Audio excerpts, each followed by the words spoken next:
या कथेतून एका मोठ्या संकटावर मात करण्यासाठीचा एक पारंपरिक मार्ग सापडतो. रावणाने सीतेचं अपहरण करून तिला लंकेला नेलं होतं आणि राम चिंतेत होते. सीतेच्या शोधात खूप फिरल्यावर राम आणि त्यांची वानरसेना दक्षिण समुद्राच्या किनाऱ्यावर पोहोचली. समोर होता तब्बल 100 योजनांचा अथांग सागर, एक अशक्यप्राय आव्हान.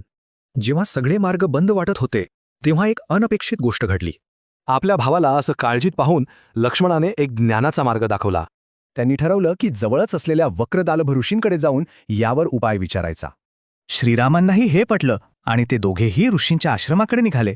त्या ऋषींनी त्यांना एक दिव्य उपाय सांगितला, एक असं पवित्र व्रत जे विजय निश्चित करणार होतं.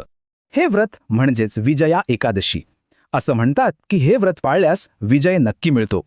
ऋषींनी हे व्रत करण्यासाठी काही सोपे पण अत्यंत प्रभावी नियम सांगितले. पण गंमत म्हणजे या व्रताचं फळ फक्त भौतिक विजयापुरतं मर्यादित नाहीये.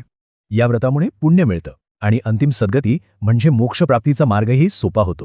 आणि ह्याच व्रताच्या प्रभावाने श्रीरामांनी समुद्र पार केला आणि रावणाचा पराभवही केला. तेव्हा रामांसमोर समुद्र पार करण्याचं संकट होतं. आज लोक स्वतःच्या संकटांवर मात करण्यासाठी हे व्रत करतात. ही कथा ऐकल्यावर प्रश्न पडतो की प्रत्येकाच्या आयुष्यातला असा कोणता समुद्र आहे जो पार करण्यासाठी विजयाच्या संकल्पाची गरज आहे.